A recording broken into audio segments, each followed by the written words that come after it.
Ever heard of the Dark Ages? It's a term often thrown around to describe the medieval period as 1,000 years of intellectual stagnation. But when it comes to philosophy, nothing could be further from the truth. The era between the fall of the Roman Empire and the dawn of the Renaissance was actually one of the most dynamic, complex, and brilliant periods in the history of Western thought. Far from being a mere servant to theology, medieval philosophy was a vibrant arena where thinkers from Christian, Jewish, and Islamic traditions used reason, logic, and metaphysics to grapple with the biggest questions about reality, humanity, and the divine. The famous dialogue between faith and reason wasn't about one dominating the other. It was a continuous effort to weave them together, creating ideas that would shape philosophy for centuries to come. To really get medieval philosophy, you have to understand its historical backdrop. After Rome's collapse in the 5th century, Europe was in flux. The Christian church emerged as a powerful, stabilizing force, preserving ancient knowledge. In monasteries and cathedral schools, monks diligently copied and studied Greco-Roman many, saving a huge chunk of our philosophical heritage from being lost forever. This early phase is known as patristics, or the era of the Church Fathers. Their main goal was to defend and systematize Christian doctrines against pagan critiques and internal heresies. The superstar of this period was undoubtedly Augustine of Hippo. He masterfully blended Christian thought with the ideas of Plato and Neo. For Augustine, God was the ultimate source of all being and perfection. Much like Plato's form of the good, his theory of knowledge, based on divine illumination, argued that we grasp eternal truths not through our senses alone, but with God's help. Augustine also tackled the problem of evil, defining it not as a substance, but as the absence of good. And what about free will? He argued that moral evil comes from our misuse of the freedom God gave us. Through this, he developed a powerful philosophical understanding of what it means to be human, a rational, free creature. As centuries passed, learning became more formalized, and universities began to spring up. This led to the high point of medieval philosophy, scholasticism. The scholastics were obsessed with method. They applied rigorous logic, heavily inspired by the newly rediscovered works of Aristotle, to dissect philosophical and theological questions. This Aristotelian revolution was largely thanks to Arabic and Jewish scholars like Averroes, and Maimonides, whose commentaries and translations brought Aristotle back into the European intellectual scene. The central figure of scholasticism is Thomas Aquinas. He built a breathtaking synthesis of Aristotelian philosophy and Christian doctrine. For Aquinas, faith and reason were two complementary paths to the same truth, since both ultimately come from God. While some mysteries of faith are beyond reason's grasp, he believed reason could prove many things, including the existence of God.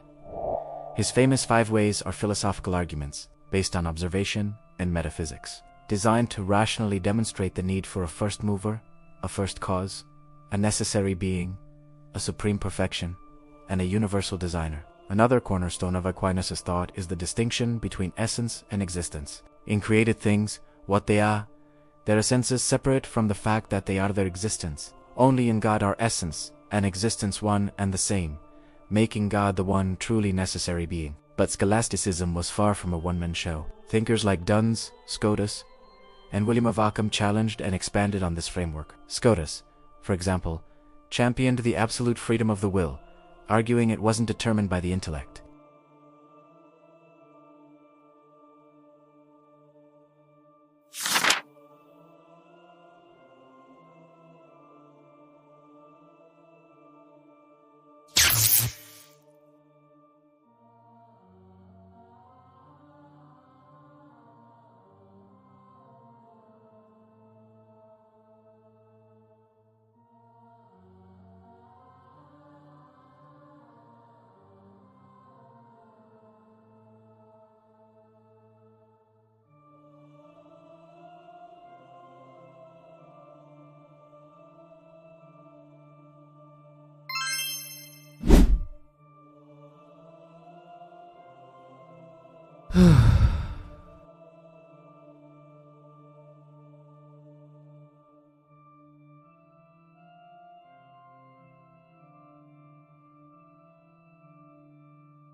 In the political realm, medieval thinkers developed crucial concepts of authority, justice, and natural law. Aquinas argued that human laws must align with a natural law, which itself is based on divine reason. This idea that justice is tied to a rational order was incredibly influential. Other thinkers, following Augustine, emphasized the tension between the city of God and the city of man, acknowledging the inherent limits of human institutions. These discussions directly shaped modern political theory, paving the way for figures like Hobbes and Locke. Ethically, the period also made lasting contributions. The Aristotelian concept of virtue was reinterpreted through a Christian lens. The cardinal virtues of prudence, justice, fortitude, and temperance were combined with the theological virtues of faith, hope, and charity to create a comprehensive moral framework. This wasn't just abstract speculation, it guided social practices and the very idea of community life. Crucially, the medieval period also gave us the university. Institutions like Paris, Oxford, Bologna, and Salamanca became bustling centers of learning and debate. This academic structure was a revolutionary invention, and it directly influenced the system of higher education we still have today. It's also important to remember that this era was incredibly diverse. There wasn't one single medieval philosophy. The period was full of tension and disagreement, the fierce debates between realists and nominalists, the controversy over Aristotle's works, and the arguments about the nature of the soul show that these thinkers were engaged in sophisticated, high-stakes intellectual battles. The transition to the Renaissance and the modern era wasn't a clean break. Many of the core problems of modern philosophy, the relationship between subject and object, the nature of knowledge, the foundations of morality, have deep roots in medieval debates. You can't fully understand Descartes' famous critique of scholasticism, for example, without understanding the intellectual world he was reacting against. In the end, medieval philosophy is a monumental chapter in our intellectual history. For 1,000 years, thinkers from different cultures and faiths built complex, conceptual systems, developed powerful argumentative tools, and formulated theories that profoundly shaped Western culture, science, and philosophy. The integration of faith and reason, rather than being a limitation, became a fertile ground for building comprehensive worldviews. The questions they asked about God's existence, human freedom, the origin of evil, and the structure of reality are still our questions. Their legacy is alive and well in contemporary philosophy, theology, and ethics, proving that this so-called Dark Age was, in fact, brilliantly illuminated by the light of reason. Thanks for watching. And if you found this illuminating, be sure to like and subscribe for more deep dives into the history of ideas.